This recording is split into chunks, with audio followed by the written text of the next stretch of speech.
what are your thoughts on electric bikes? So there's a I lot reckon of, they're grouse. there's a lot of like just on the ruling side of it, they've capped the power, 60 horsepower, 48 horsepower. You've got to have fire extinguishers when you go places with them. Mm-hmm. You're not supposed to park in other competitors, stuff like that. Yep.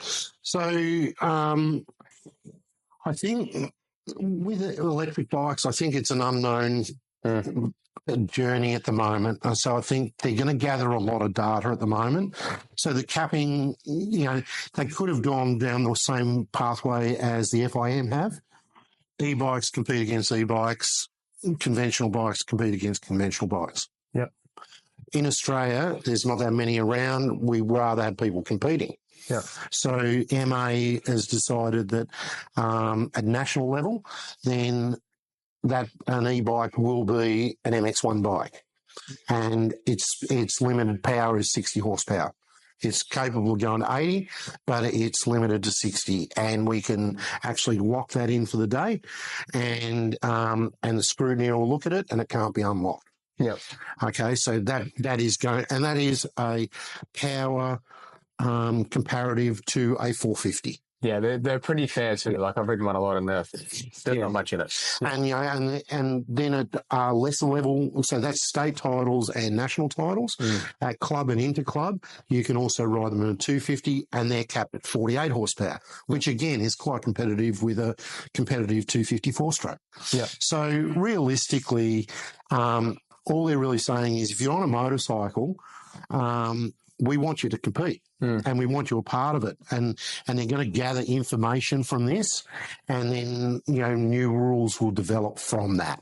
So I think it's a watch this space. Gotcha. In that kind of instance. How closely do you work with MA as an official? As an official? At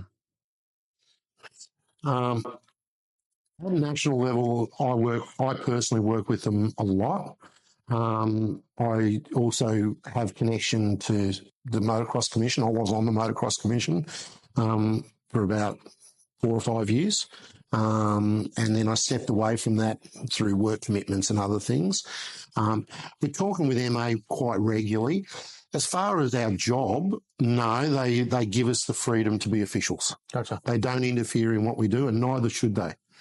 I've always been a strong advocate. If they start telling us, like what the penalty should be or what, if they want to do that, then put it in writing and put it into rule books. So it's there for everybody. Yeah. But that's not in the spirit of the sport, but we need to be independent. So even as a race director, part of my role is I'm a conduit between the promoter and the steward, because the steward is there to work for MA. Gotcha.